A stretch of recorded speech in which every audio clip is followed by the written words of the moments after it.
This has actually been kind of a busy morning. The slight delay we just added on there gave me enough time to release the next version of Attack, which we only do twice a year from up front here. So it's a lot of things going on this morning at once. So I sat down with James and RJ a couple months ago at Macabuca. We were having a couple rounds of water, of course. And asking them, what is it you'd like me to get into? Last time I came here 2 years ago, I got into kind of some advanced topics on doing cyber deception, so putting adversaries into really advanced honeypots. And we discussed sort of coming from the opposite direction. So looking at some of the steps, building into using something like a fancy framework. So I wanted to get into a number of sort of easy steps, free things that you might be able to borrow from online for getting into something like Attack. And I have to say, my slide style is probably about as different as it could be from Mix today. So that's me. You can see me here on stage. I run a framework called MITRE Attack. I've been with MITRE, just as Mary said, for 16 years. MITRE is a not-for-profit in the United States that primarily runs what are called federally funded research and development centers. But we also do a lot of open source and projects that are for the community. My personal background is that I come from a focus on threat intelligence and deception, what I was talking about last time I was here. And I've been a past offender. I've spent time in SOCs. I've worked directly with Mick in the past in various spaces, and I've been a threat intel analyst. And I've been involved with Attack since it was an Excel spreadsheet. If you've seen Attack before, its origins as an Excel spreadsheet are probably not very shocking. I also have some connection to Cayman Islands. I've been coming down here for 18 years to scuba dive, usually a couple times a year. And so I've done everything from decompression, rebreather training down here, and over 500 dives in the Caymans. So today's journey, where I want to take us today is I want to get into some starting points. What are some of the things that we might want to do, make sure we do before we get into fancy frameworks? And so this is going to be things that maybe we know we should be doing already, but some ways to bring on, make them a little bit easier, more accessible, maybe some trade-offs that may make some of the security professionals in the room wince, but things that we can do to not make perfect the enemy of good. I am going to get into what's this Attack thing. The word, the funny ampersand. I'm guessing a decent number of people have heard the name before, but get into some level setting and sort of what are some of the pieces we can get from there. How do we plan our next moves? How do we figure out what is it we want to do in our environments to improve our security? And then once we've gotten down some of the basics, if we have everything working, where can we go from there? But let's start at the beginning. So instead of immediately digging in to a big framework, hundreds of options, I wanted to get into a couple of security techniques that we should probably all be doing. Now, I'm guessing most of you have heard of everything that's on here. I don't think that I'm explaining these to you the first time. But so I sat down with a group of incident responders, and I said to them, if you could tell a small, medium business or organization without a lot of resources, what are 5 things that they should be doing that might have prevented the last breach you saw? And it actually came up with a pretty consistent list between the group, which is antivirus, data backup, multi-factor authentication, software updates, and user account management. And I'm not going to be spending the whole rest of the talk getting into these things that are probably familiar to you, but I do want to get into a few aspects and trade-offs that might be worth considering in some of these familiar areas. And so the first is antivirus. So especially for those of us who have been in the security community for a long time, we know antivirus. We, probably had it in the 90s at Norton and Symantec. It was something we had to maybe buy at the store to add to our new computer. And the recommendation from the folks I talked to was still to install or enable antivirus software wherever possible. And so it's something that we used to do very consistently, but it's maybe fallen a little bit by the wayside. But it still can catch a lot of basic threats. There's a lot of crimeware, there's a lot of malware, and so we've seen demos the last 2 days of things that are getting around some of these protections, but a lot of stuff doesn't. There are a lot of old pieces of malware, or even just pretty recent, where the signature's been updated, floating around, where antivirus can still save us. And sometimes advanced ones too. There's a good chance that somebody else got it, you got the new signature, and if it stops it, it worked. The thing is, this got a lot easier a number of years ago. So antivirus used to be something we had to buy, we had to install it everywhere. Now we just have to not disable it. And a lot of us, and even a lot of businesses, have done this or have installed products that have turned off Windows Defender. But Microsoft started baking in a pretty good antivirus starting in Windows 8. And it wasn't real full feature before then. They were trying not to really compete with the other AVs.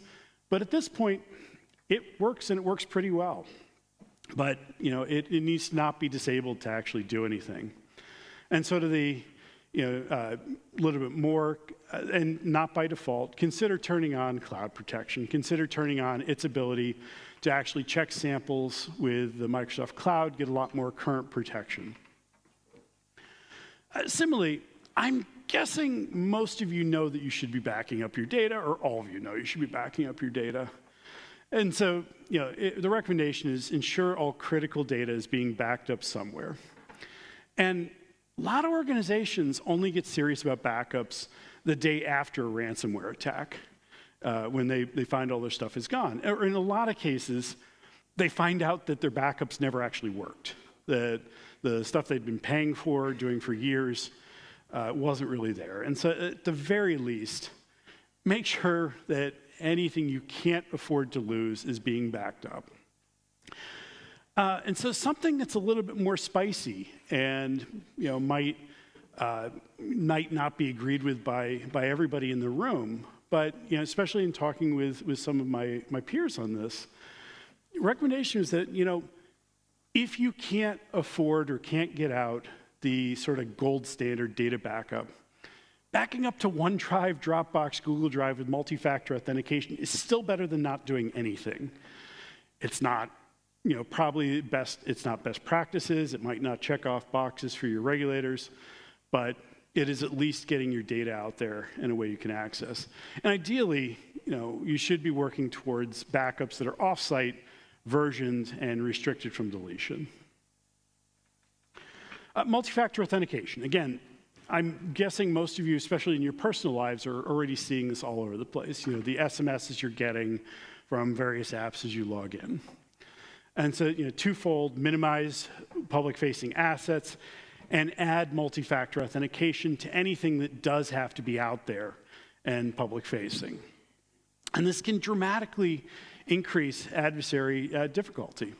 And it's like running away from a bear. I'd say a shark, but I know that sharks here are pretty small. But you just have to be faster than the guy next to you. If your protection is a little bit better and gets the ransomware actor to go to the next person down the road, you probably didn't just get ransomed. And so again, controversial for some people, but you agreed with pretty much up and down the chain. Ideally, you'd be doing hardware tokens, things like passkeys, but any form of multi-factor authentication is better than nothing. Hardware tokens are the gold standard, but don't not do it because SMS is all that you can really pull off. And ideally, consider moving to passwordless. Consider moving to things like passkeys for logging into your email and your external sites. This might actually be easier for a smaller organization than a larger one. This might sound counterintuitive, but it turns out that the large office suite vendors have turned this into almost one click to turn it on and start getting it out to users. Where a larger business would have to do kind of a complicated rollout. So you might have written this off as something that's too complicated, too expensive for your organization, but it might be worth going back and taking a look, especially if you're on like Office or Google, to see if you might be able to do this fairly easily. Another one that we've been hearing about forever, update software. And so, regularly update operating systems and applications to fully patched versions. Again, we know this. We know we should be doing this. But a large percentage of the initial access, adversaries getting in the first place, are still coming in through vulnerabilities in browsers, in email, and public-facing applications. And so prioritize those. If you aren't able to update quickly, at least update the things that your adversaries are going after.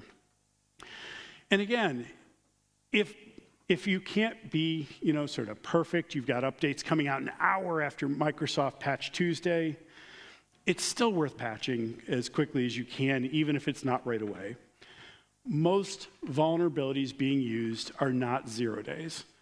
A lot of vulnerabilities aren't even a week old. Some of them are even, a year or two old. And so it's not too late to go back and actually update your systems. And again, ideally, what you'd be doing is knowing the inventory, knowing the status of all of your systems, having it centrally tracked, know where that is, and so that if you have a breach, you can go back, or if there's an alert coming out, you sort of know where you sit and where you need to patch. So finally, the one that you might have not heard the term quite as often is user account management. But this is still principles that you're probably somewhat familiar with. And that is restrict admins to the least privileges that they need, have as few admins as possible, and enable conditional access policies. Not everyone needs to be an admin, and you see ransomware actors all the time take advantage of organizations where every single person is an admin, and they can just hop from computer to computer, have full access to every file, and go through and do whatever they want. And this is another one that, getting into user account management and conditional access, that might actually be easier for a smaller organization than a big one. If you're using Entra, if you're using what used to be called Azure AD for your authentication, several years ago, Microsoft started adding conditional access policies. And what those are is, if you log in from a strange place, it's more likely to put you through hoops, or a more privileged account, it might push you more often through things like multi-factor authentication. And so it's introducing conditions on how it's actually doing authentication. And so there's a button marked security defaults that is not on by default on an account more than a few years old, that one click may actually get you some of these protections. And so as I've been going through all these, I haven't mentioned these M numbers that have been appearing sort of on every slide. So M1049, 1043, M1032, 1051, 1081. What's up with all these random numbers? And so can anyone tell me? Yeah, so they're attack mitigations. So they're codes actually out of a MITRE attack. And so these are all mitigations from the framework. And so normally we talk about sort of following practices and looking at sort of what's right for you. But there are a few of these that you probably want to do before you start digging in. So I did want to start with doing a little bit of level setting before I start using attack. Get into a little bit of the details of what's there, where you might find certain pieces. And so before I do that, just show of hands, how many people here have heard of attack before?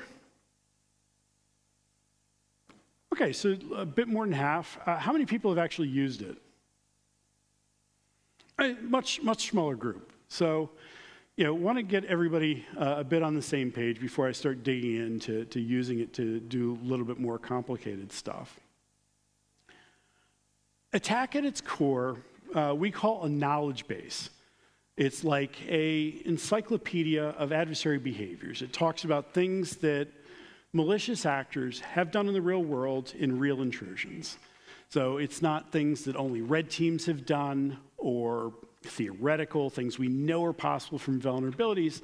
It's just things from threat intelligence, things we know adversaries have done. And we think there's some value to that. We think that being able to prioritize on the known bad, on the known knowns, has some power. And so it's based on these real-world observations that are seen in threat intelligence. It's free, open, and globally accessible. The reason why they let me talk about it here is because it is not something you can buy. There's no product here. It is open source. You can use it in your product, in teaching, or however you want, and lots of people have. It's a common language. So a lot of different threat intelligence companies use technique IDs out of attack to talk about adversary behaviors, as well as a number of governments. So NCSC regularly uses it in publications from the UK, US NSA, CISA, all over the place. You see sort of attack coming out. And so it's something you can use to pivot into. Finally, it's community driven. So it is people like you and around the world who ping us when we've missed something. People are pretty good about, if they find something missing in attack, making sure we know as fast as possible. And we do really appreciate that. And so, I talked about adversary behaviors as attack space. And so why is that? We like to use this diagram from Mick's colleague, David Bianco, called the Pyramid of Pain. The Pyramid of Pain describes how painful is it for an adversary to move away from us being able to block or prevent a particular indicator. There's an indicator of compromise. And so at the very bottom of the pyramid, we have hash values. If I'm watching for the hash of one specific binary, I change a bit in that file. If my hash is any good, the hash just changed completely, and so the signature is gone. As we work up, we get through IP addresses, domain names, things that are relatively easy for an adversary to buy a new one or just switch infrastructure. Through like their tooling, it's kind of expensive to get brand new tools. And we believe, and David believes, that the top of that pyramid is tactics, techniques, and procedures, or TTPs, which is what fits in the tip of the pyramid, or behaviors. And so behaviors are our habits. They're how we operate. And so you can see why it might be difficult for adversary to change behaviors. Adversaries are humans and creatures of habit, just like you and me. So if you've got your routine where you get up in the morning, you brush your teeth, you go to work, having you disrupt a stage of that and sort of work in a completely different fashion is not going to be very comfortable. And we see adversaries following the same sorts of patterns. They might use different tooling, they might come from different infrastructure, but very often the last thing to change is how they fundamentally operate. An attack lives in that space. So those of you who've seen attack before, this is probably kind of the view you have. No, these cells are not meant to be big enough to read on the screen, but just sort of the rough shape of it. And so, again, looks like a spreadsheet. We call it the attack matrix. Across the top, we have tactics, which are the adversary's technical goals. This is things like initial access, an adversary is trying to get into my network, or exfiltration. They're sending data back to the mothership. Underneath each of these, we have attack's core piece, which is techniques. And this is how the tactics are achieved. And so instead of something like initial access, we would have something like phishing. The adversary is sending a malicious email of some sort. Within these, we, a number of years ago, expanded into sub-techniques. We spread out the techniques even farther. So instead of initial access, instead of phishing, we have something like spear phishing attachment. where an adversary is sending a email that has a piece of malware attached to it. And finally, tactics, techniques, we have procedures. And procedures are what we call adversary-specific implementations of a technique. And so instead of initial access, instead of phishing, instead of spear phishing attachment, we have level of detail of APT12 has sent emails with malicious office documents and PDFs attached. So something you might be able to write a specific signature for. Behind each of these techniques and sub-techniques, there's quite a bit of information. It starts out with an English language description of how that technique is done from an adversary perspective. What is it that they're doing? How is it they go about it? What are different variants on it? We get into metadata on things like what operating systems this could take place on, what kind of cloud environments, as well as this technique ID. So when I talked about attack as a common language, that's the number that the various governments, that the various public incident response firms are using when they talk about adversary behaviors, and they're linking it back to MITRE ATT&CK. And so when you see that little T with 4 numbers after it, it could be a target store number. If you Google, you'll sometimes find which target store corresponds to a given attack technique. But it's usually MITRE ATT&CK. And so then within that, we have defensive options for what you might be able to do about that behavior, starting with mitigations. And so these are the things I started off the talk with, getting into these M numbers, these specific mitigations, and how they apply to a given technique. So how we could actually do these in a way that possibly prevented that behavior or caused it not to have an impact. I'm going to be focusing a bit less on it today, but we also get it quite a bit into detections. Detections look at what sorts of data sources in your environment you need to be collecting to be able to potentially see a technique, and then get into things like the analytics that you'd have to write and tips on writing those. So none of these give an example of this, but we might have which Windows event log you'd need, which event ID, and in some cases, pseudocode for actual analytics you can plug into your tools to be able to see it. We have the procedures that I showed you earlier, where we've got that intelligence, and all of this is linked back to references. So we show our work, we link back to other sites where we originally got this information, and there are over 3,000 references in attack today. So Mick talked earlier about sort of building off prior work. We try to show where we're doing that wherever we can. So I'm not going to be using them as much today. I'll get into them a little bit later. But another thing that attack tracks is threat groups. So this is both state groups, ransomware groups, crimeware groups. But it gets into roughly how that group has operated in the past, if it's well known what country it's from. We'll include that. We also get into what we call associated group descriptions. If you've worked with threat intelligence reporting around groups, you've probably seen that a lot of different companies have different names for overlapping activity. Now that's natural. They each have their own profile. It might not be exactly the same of who the group is, but it can make it a little bit harder to link back and forth. And so we try to get a lot of the names together that might go with a particular name. So instead of APT29, we'd have like Yttrium and Cozy Bear, Cozy Duke, the Dukes, et cetera, as you go through different companies. We have the flip side of procedures. So for each group, we have which techniques are there. We have similar pages, over 500 of them, getting into different pieces of software and malware and what techniques are associated with those that different adversaries use. And finally, especially everything in the groups and software information has references back to the original open source, publicly available threat intelligence that you can find that from. And so you can go out there, you can check our work. You can see if you agree with how we're linking the group names or we're adding the techniques. And if you think we're wrong, please email us. So how are people actually using this thing? I'm only going to get into a little bit of detail on some of these later. I'm going to look at sort of a different way.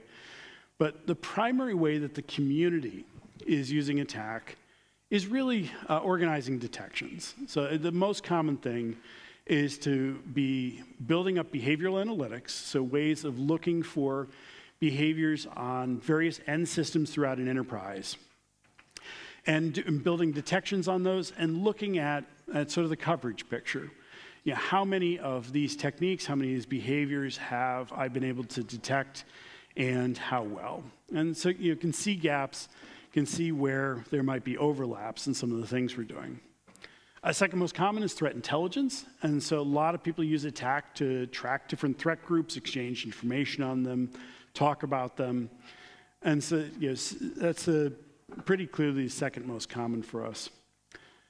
Attack's original creation, though, was actually for red teamers. It was for adversary emulation. We created it internally as a framework for a red team to be able to plan out an operation that looked like an adversary, followed some of the same behaviors as them, and for the blue team to be able to come along later and compare notes. They needed a common language. And so we thought that common language was useful internally, and that's why we released it out to the world. Finally, assessments and engineering. So taking all of those components, bringing them together, and looking at how we want to fill gaps in our environment. Okay, so let's say we've done those initial mitigations. And we've done those 5 things I started with. How can we pick our next move?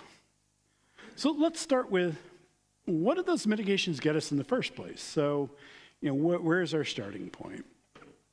And so again, the text is too small here to read. I'm just showing the shape and the colors. But this is the techniques in attack that those 5 mitigations potentially were able to stop or cause from being a problem from us. And so this isn't bad. This is actually a pretty good portion of the map. If we're doing those 5 things, we're doing them well. There's a lot of the various techniques in attack that we may have already been able to stop. And now you might be looking at how much weight is here too, especially in some of the ends on it. But not everything in attack is mitigatable. Not everything in attack that we describe can be stopped. We describe what adversaries do without worrying about is there potentially a defensive solution. It's a knowledge base. And so you actually don't want to mitigate or detect some of the things that are in attack. And so some of the things in attack are common administrator actions that adversaries also do, that if you mitigate and stop, your enterprise will break. And so you probably want to look a little bit carefully before trying to color in that coverage map all with green, which you might see in some marketing slides out there. And so how do we pick our next technique? We've got some that we maybe cover so far, figuring out if we're there. So what are some lower budget ways that we might be able to use this, some easy buttons that we might have into this framework? And so I'm going to look at 3 different starting points. The first is looking from a tools perspective. What can your current tools already do? So I've already bought it. It's already in my network. How might I be able to change it and expand it to be able to see more of what's going on? Second approach I'm going to look at is threat intelligence. How can I try to be where my adversaries are that I know about? And the third is looking at from a red team perspective. Where are our red teams being successful and how can I prevent those actions? And then briefly get into implementing the mitigations that come out of those techniques. So let's start with a tool approach. So I haven't really dug into the full list of mitigations. I've looked at the couple that I put up on the beginning. There are actually 43 different ones in attack. It's not a huge number, but each of those can be a considerable amount of effort. And so a couple of the ones I've already talked about are up here on the screen. But so a tool approach is looking at what mitigations your current tools might be able to accomplish. So, looking at what the range from what I'm currently able to prevent to what I might be able to prevent. And so, this sounds simple, but actually does potentially require some legwork in mapping out which techniques your current configuration can prevent. And so we do try to give you some information that might help with this. So within each of these mitigations, we get into which techniques that mitigation might prevent and ways that it would need to be configured roughly to do that. And so you should be able to go through, look at those techniques, and take a look at how those align to the given mitigation. And so how might you find out what else you can actually do once you figured out your current stance? Well, some things aren't all that sexy. So read the documentation. I know we don't enjoy that, but if it was done well, it was put there for a reason, and often talks about features in tools that we've forgotten that we even bought. We paid the money, don't realize it can necessarily do it. When all else fails, ask the vendor. Their salesperson is sure to be happy to tell you the things that you can do with their tool. And obviously check but verify, but so go back, make sure that's true, make sure it works, but often the vendor is happy to fill this in. And we've put out free training on our website, it's on YouTube, on some ways to do this called attack-based SOC assessments. And so methodology for sort of gathering information on what your tools and your organization can do.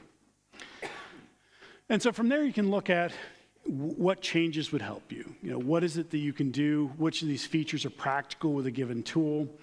Do you actually have coverage with what you've already bought?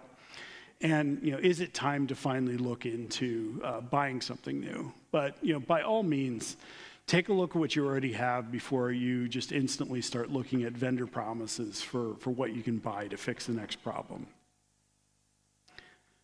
A second approach I'm going to go into is looking at a threat intelligence approach.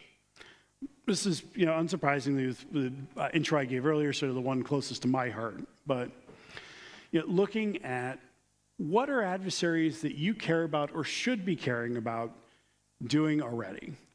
It isn't necessarily what an adversary is going to do tomorrow, but it's at least having an idea of where we stand compared to what we already know.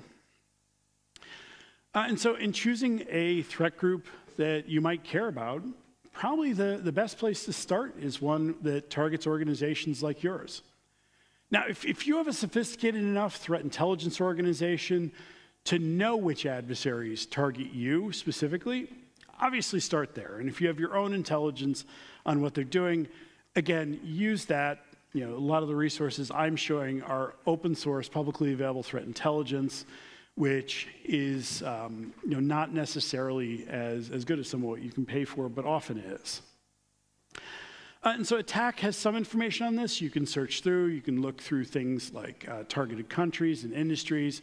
We somewhat intentionally don't pull that out into metadata, though, because we don't think our listing's all that complete. And so a resource that I'm guessing a lot of people in the room might not be familiar with, though, is the Thai government.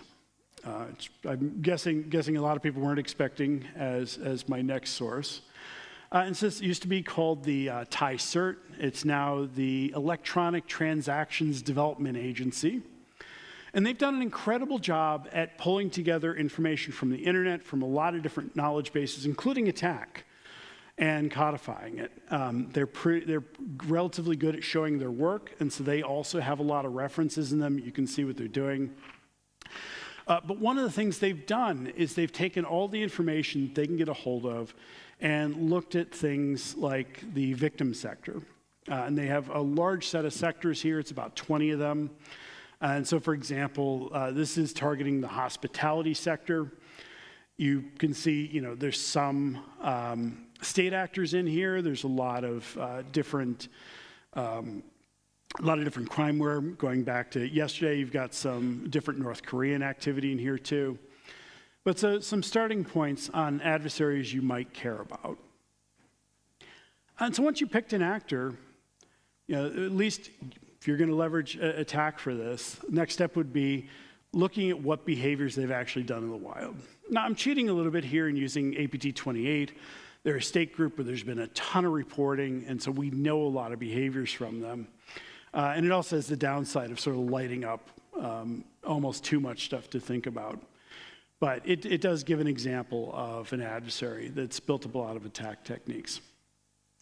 And so you can do this from your own threat intelligence. We've put out training on how to be able to map this information, how to build it up. But we put out a ton of this for free as well. We've spent the last 9 years mapping open source threat intelligence reports to attack and listing the techniques that we see there. And so from our groups pages on attack, you can get a lot of that for free.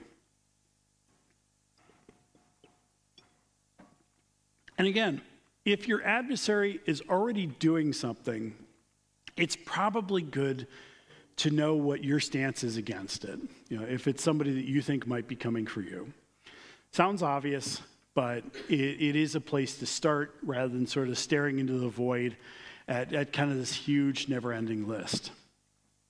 I do have some suggestions, though, as you look for that, and that is to focus on sort of the early wins, to look. Attack is not strictly ordered. Tactics happen by adversaries in sort of various order as they come to them, but it is roughly left to right. And so that left side of the matrix is really powerful for potentially stopping the beginning of an attack. And so that's looking at what an adversary is doing in initial access, execution, discovery, persistence, and credential access. So the things that an adversary is often doing in the first couple minutes of an intrusion and not, weeks, months later, or after they've already succeeded and sent data out the door. And so if you've got one group, well, why not look at more than one?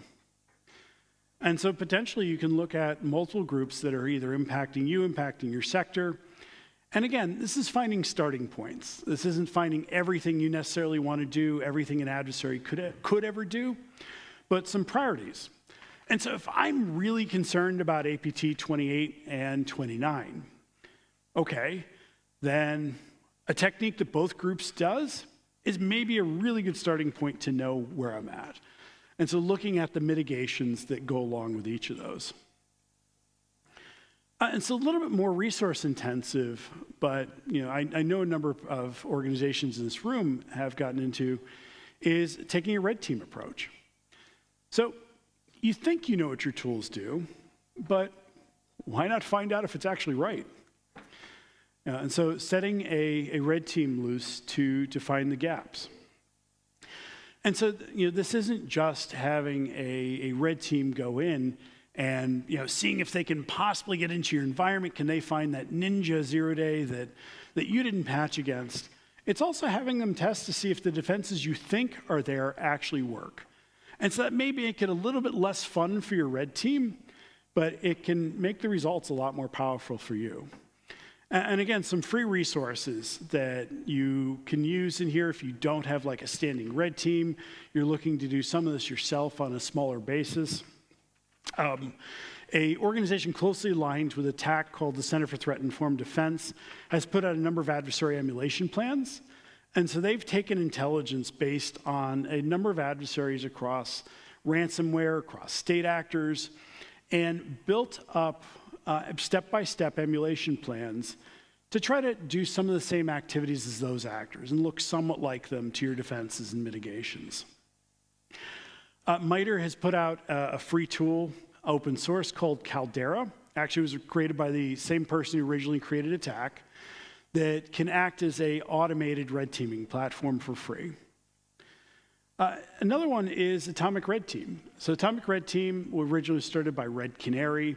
There are a number of contributors to it now and maintainers that are outside the company. And it's open source.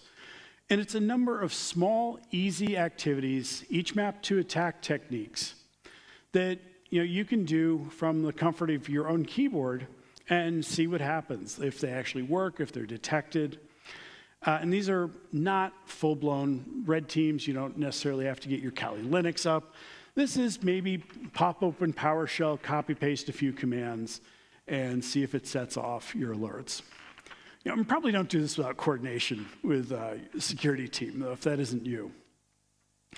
And again, prioritize what didn't work. So something you thought you were already mitigating, that's an obvious starting point. But yeah, with any of these, the idea is once you've picked up techniques that you've seen that you've got as priorities that you really want to be handling, look at what sorts of mitigations you can do for those. Take the techniques, go into each of the mitigations, and look at what you can pull together and potentially build up a defense for that particular technique. And so that's all been based, though, on building up mitigation. So sort of one little piece of the defenses. So say I've got that. Say I've got my starting points. I've looked at it a little bit. I've started my priorities. Where can I go from here? So I'm going to now go into detection, which is not necessarily something that every organization is ready to do. And again, that might sound controversial to some of the audience, but mitigations are often a more powerful starting point, especially if you don't have a lot of resources. Detection can take a lot more to do, a lot more to maintain, and you still have to be able to respond when something happens with it. But going through and doing this, starting to build up detections from this, can start to move you towards the right. Attack is focused on activities that happen inside a network after an intrusion has already started, and so it can just naturally move you to looking at those post-exploit activities just by leveraging it in there. Again, since attack is adversary behaviors, it also pushes you towards that top of the pyramid of pain. And so it's not to say, don't look at IOCs. If somebody tells you an IP address that is about to come after your network, please block it. We do have people there, they're like, oh, but it's not an attack. Like, no. Use the things that work. And so attack's a big hammer. If you've got these things that are lower on the pyramid of pain and they're effective and they're timely, use those too, please. It also gives you a way to organize your defenses. So as you build up analytics, as you build up these things, watching these behaviors, it gives you a way to look and see where you are, a map where you can say, I am here. And so I'm going to get into just the beginning steps of this rather than sort of fleshing it all out. But there are some easy steps you can take in this too, free ones. Free at least in terms of resources and tools, not necessarily your time, of course. And so starting with borrowing from others, things that people put out there already. Getting into figuring out what data you have in your environment, getting deeper into the detection and writing your own analytics. I'm not going to go all the way into that today. But borrowing from others can be surprisingly powerful in this space. A community has sprung up over the last decade of people sharing analytics. So people talking about what's worked for them. The Sigma project does a ton of great work in this space. They have thousands of analytics that are out there for free. You can go, you can download them, you can use them in your environment. They have converters. So, if you're a Splunk user, you can take it, convert Sigma to Splunk, adjust it to match your logs, and use it in your environment. We've been doing a lot of this ourselves, too, for quite a while. So MITRE launched something called the Cyber Analytics Repository. Actually, before even Attack came out, we've integrated that into Attack, and we now have, as of the release that just came out before I started speaking, over 300 analytics in Attack itself. So where you can go to specific techniques, find analytics, and be able to implement them in your environment. And there are other open source, freely available resources out there that you can just bring in, use in your environment without having to pay anyone. I'm going to briefly touch on threat intelligence as well. So, I talked a little bit about taking a threat intelligence approach already, looking at the sort of prioritization with adversaries. But the way we see people using Attack for threat intelligence is as a way to gather information on a particular adversary. And so it can let you, speaking in a common language, be able to compare what it is you're seeing, be able to exchange data. And it can give you a enumeratable list of things to look at. So attack only has about 500 techniques and sub-techniques, and that is not the range of the possible. It can break down into sort of the specific actions that have been seen in the past and make a threat group a little bit more manageable. And so similar to what I was talking about with mitigation, sort of building up a broader threat intelligence program, you often just want to start with one group. Start at the beginning and build up.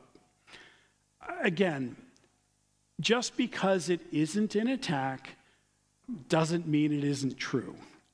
We often see people limiting themselves to the framework. They'll go to our groups page and go, oh, well, CrowdStrike says APT29 does this, attack doesn't. Oh, we only release twice a year. We might be behind. I might not have had the resources to have somebody map that report. And so if you've got solid data that's out there, or your own sources, you've got your own intel analysts that are saying that an adversary is doing something, please listen to them. There's a good chance that they're right and we're behind. We are a relatively small open source project. But so building up, start with one threat group you care about. I went into some of the strategies for doing that earlier, and start building up the techniques that group uses. And so, I've already shown a little bit from the MITRE group pages, but one of the benefits to a lot of governments, a lot of threat intelligence firms now publishing reports that include attack technique IDs is that there are a lot of other sources you can gather data from. MISP, which is an open source threat intelligence platform, has all sorts of what they call galaxies that pull in a lot of this information. And then your commercial threat intelligence that you're already paying for from the big incident response vendors may have this stuff in it. Adversary emulation. So this is looking at red teaming again, but specifically red teaming focused on looking like an adversary. And so red teamers don't always like attack because we may make their red teaming sometimes a bit more boring. Red team wants to go out there and play with the new technique that just appeared at DEF CON, and some company telling them to stick to attack is sort of forcing them to do the old boring thing that might have some defenses against it. But that can help you test out your defenses, see what aligns, see what actually works and doesn't that you think that you're doing. And there's a lot of information in attack that a red team can use to make things easier. The procedures I showed earlier can let red teams find specific things to imitate from various groups, as well as there being a number of tools and resources out there already linked to attack. And a lot of the red team breach and attack simulation vendors already use attack technique IDs in their products if you're using those as well. And so, building out, you don't have to go too expensive. If you have the resources to bring in a professional, full-fledged red team or, a fancy breach and attack simulator, great.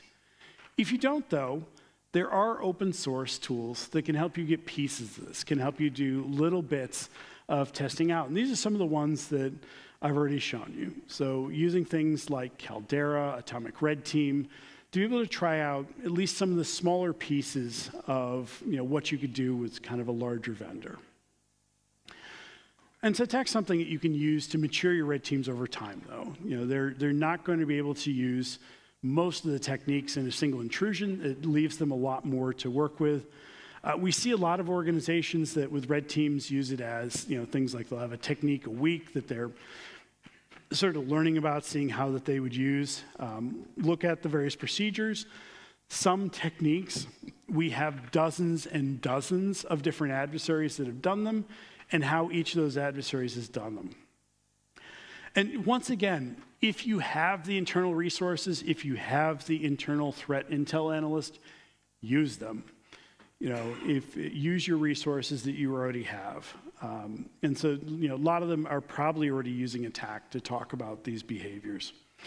And finally, most importantly, red teaming without working with the blue team, without working with the defenders, is just sort of abusive. You're just kind of beating up And so it really is important to bring the blue team in the picture, make this purple teaming, and make this a team activity for actually making defenses better. Finally, wrapping up with assessments and engineering, sort of pulling these pieces together.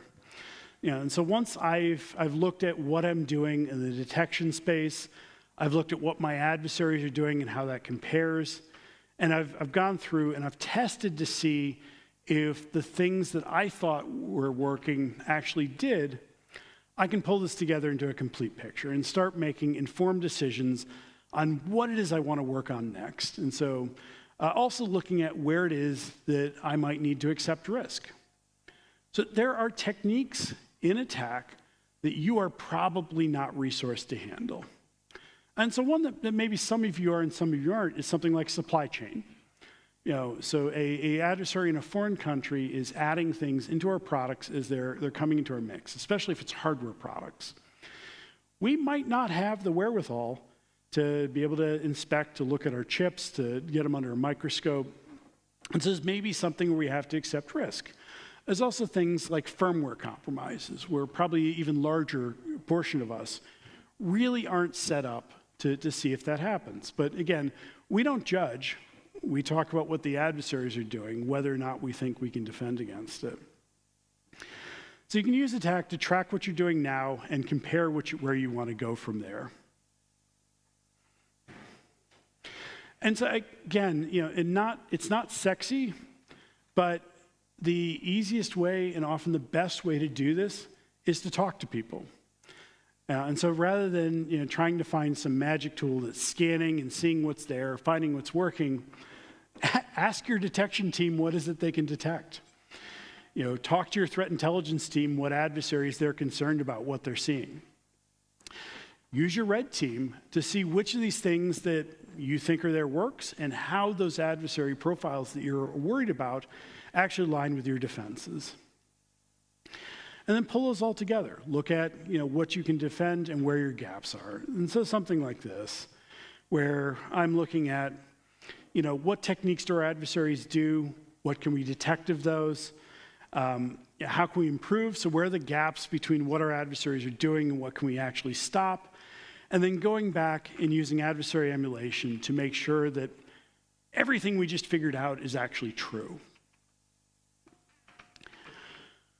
So I started this journey with getting into some mitigations that we probably already all knew we should be doing, And so I know I'm preaching to the choir a bit in talking about things like backups and software updates, but it is important to remember that these little things can still actually prevent some really big intrusions and some high-end actors. In a lot of cases, you just have to be faster than the company next to you. There are a lot of small steps that we can take. There are things that we can pull from a framework like attack that is really a little bit more focused towards larger companies, big organizations, to take off bite-sized chunks that we might be able to get into it. And that's not just true of attack. Other frameworks as well, there can be approaches into where you're not trying to absorb everything at once, but breaking it into manageable pieces. And then finally, as we get these things working, as stuff's actually coming together, making sure that we're stepping back and improving our defenses as we do have the resources to actually be able to go in and do these things well. And so that's me. I'm fairly easy to find online. We just put out a bunch of social media about 2 minutes before my talk on the attack release that just came out today. And so happy to answer some questions. Okay. I think since we have streaming online, probably want to wait for a mic. Yes. Yep. Hi, Adam. Great first name. My name is Adam also. First, I just wanted to say that the little blurb you had about making your red teams pick a different attack every week is beautiful. I think people forget that training red teams as part of their daily tasks is super important, so I love you said that. The question I have for you is, with this framework growing as it grows, which is pretty quickly as it expands, we get more threat actors, more things added to it. What's the strategy behind how you're going to keep it a living document? Do things fall off? Do things become diminished? Do some things grow in prevalence and things like that? That's actually a really hard question. So we have generally just been additive because we recognize that, especially removing things like techniques that have been baked into thousands of products, become really painful. And so the last time we did really significant nips and tucks to the framework was 2020, when we did sub-techniques and we actually removed a bunch of information as a part of that. And so we will deprecate occasionally techniques where we realize that we maybe leaned a little too far forward. We added something to the framework that people aren't really seeing, like hypervisor breakout used to be part of attack. It's something we know is possible. Red teams have succeeded on. It's not we've seen vulnerabilities that could lead to it, but we don't really have adversary intelligence that goes with it. And so we removed that from attack. But no, and so we've tried to do some stuff with something called campaigns to make our threat intelligence better reflect time windows. And so campaigns are where we're taking apart our attack groups and splitting them into information that is over finite periods of time so that you can actually see that, when we're talking about APT1, we're talking about activity that took place 10 years ago. We haven't seen much of this group in a while and going there. I still need to figure out a better way, though, we're probably not going to really get into deprecating techniques, but how to better handle groups that are really dead and making it more obvious. Because, it is useful to know that, this group did this thing 10 years ago, but also knowing that you're not actually going to see them today. They haven't operated in quite a long time now. We got a question back here. Hold up. This one. Hi, Adam. Sorry. We start with Mary's mic or Carlotta's mic? I guess me. Right. Hey, Adam. First of all, Huntress says hi, and we love you guys, and we love the framework, and it's immeasurably useful to us and our detection engineers. And say hi to Joe Slowick for us. I will. And we miss him. So my question is, with the new release, and this was news to me, I didn't realize that there was a release dropping. Can you talk a little bit about some of the new changes, specifically as it relates to the identity space? Yeah. So it's funny. I actually was just talking about this last week because we had our own conference, AttackCon. So to shifting mental gears a little bit back to that. So many of you may be aware that Azure AD stopped existing as a name. I think a year and a half ago now. And so Attack has continued to have something in it, a platform called Azure AD. And we knew we had to do something about it. But we've been looking more carefully at the identity space instead of just, do we switch the name to Entra? And we've realized that, since we created Azure AD, a lot of other players have become more common in the space. So like Okta is all over the place in the identity management. And so we just added about an hour ago the identity platform. I'm flubbing on the name since it's only been out for an hour. We didn't call it identity as a service, but it's something close to that. That looks at things that are actually universal or happening across these multiple identity providers. And so especially with us just adding it, it's going to be a space where we're watching closely, especially where adversaries have been really active in that space the last few years. So especially like APT 29 has done new stuff over and over again. And so we're going to be looking at new techniques in that space very closely. Adam, in years gone by, vendors were quick to position themselves on the Gartner and Forrester charts. And you find today, you talk to a vendor and they're quick to position themselves on the MITRE test and where they fit. As decision makers, how much validation should we be putting in that? And obviously from what you're saying, MITRE is top notch, but they do make a great pitch to say, hey, we're number 9 or we're number 5 or we're number 20. Yeah, I would definitely verify. And so MITRE has done some work in that space going back a number of years called attack evaluations. And that's in some very specific product spaces where they have worked with the EDR, XDR, whatever DR acronym you want to use, vendors, as well as managed defense response providers to look at taking red teams, putting them up against them, and making them sort of show their evidence that they're able to see that, and actually giving them sort of attack techniques. How those organizations use that in marketing is one thing, but MITRE also publishes all of the raw results. And so you can actually see how these various things the red team did appeared in their consoles, and see, sort of see that for yourselves. And so I would absolutely verify.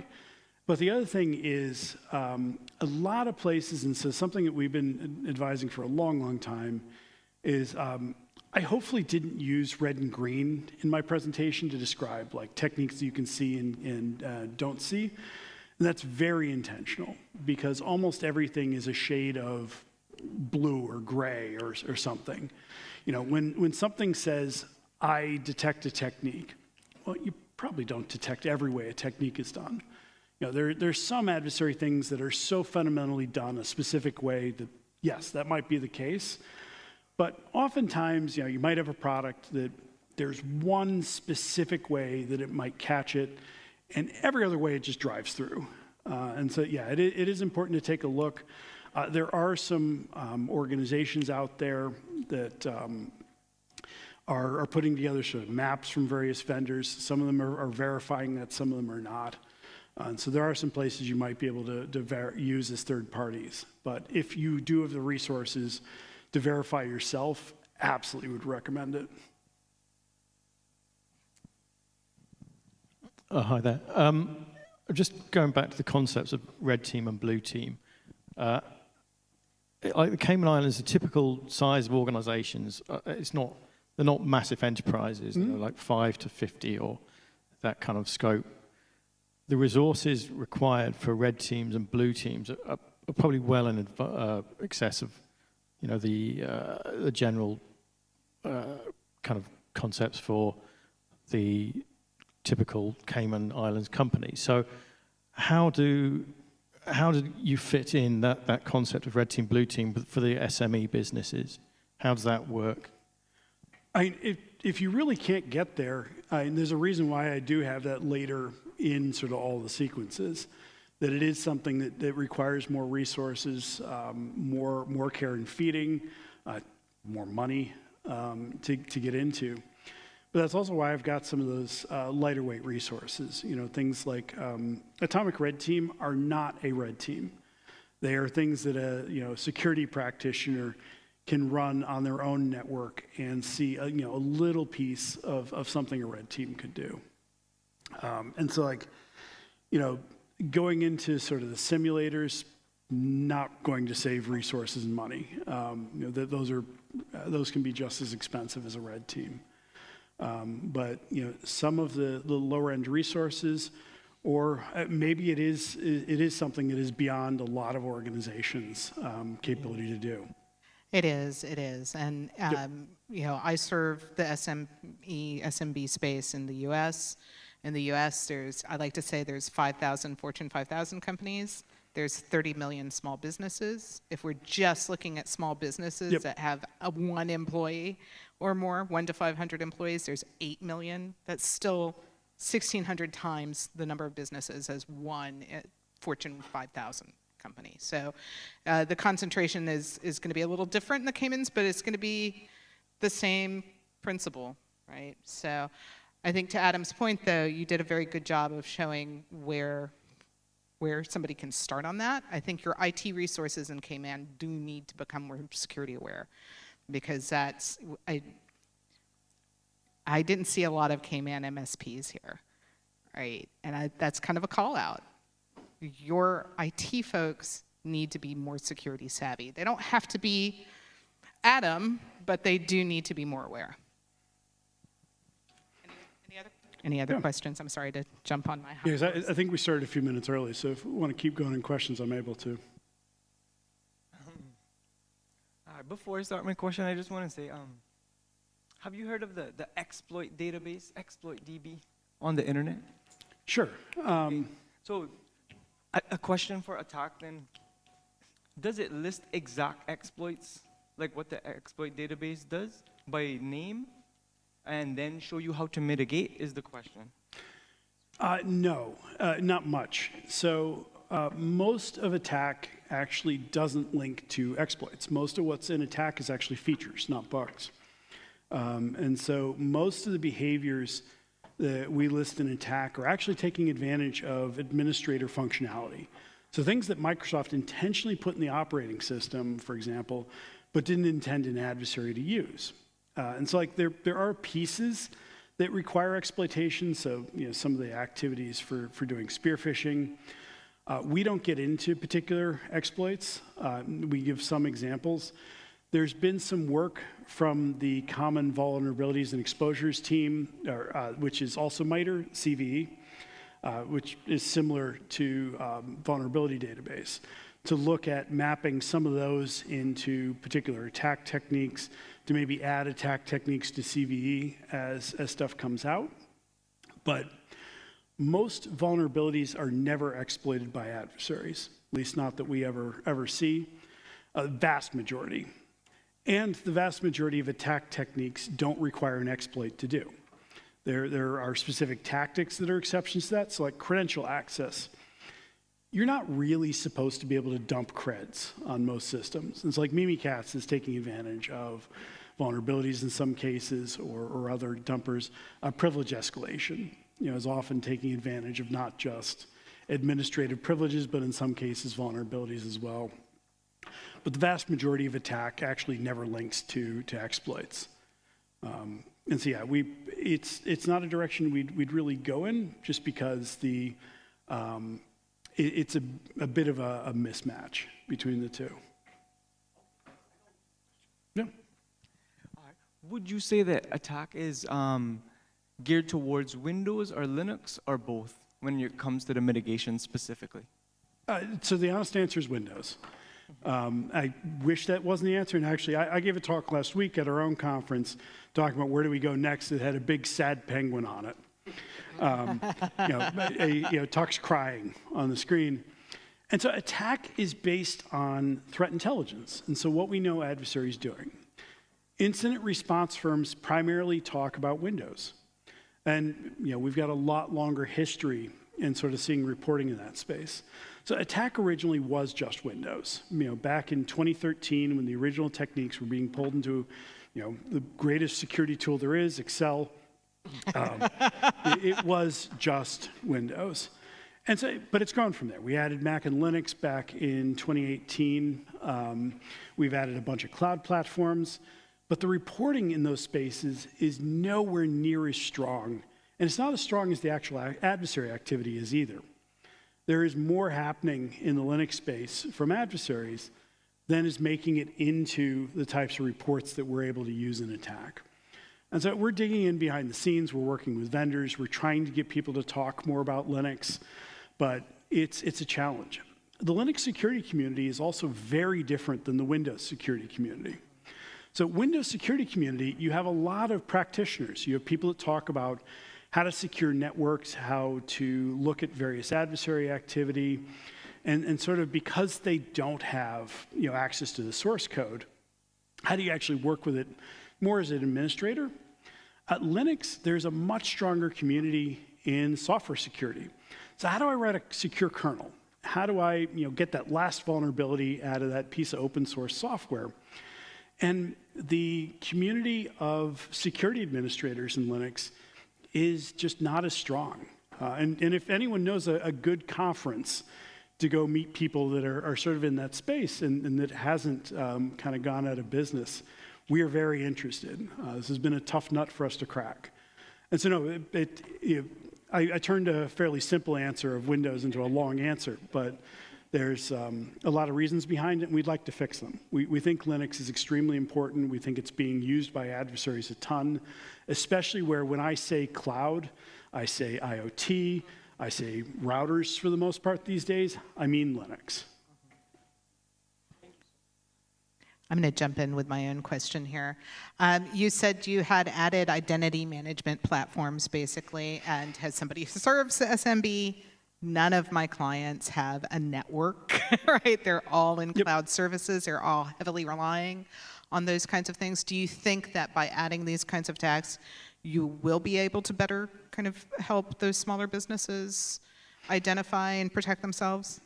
Yeah, well, we found a pattern of sort of when we add spaces to attack, it gets onto a lot of organizations' radar fairly quickly.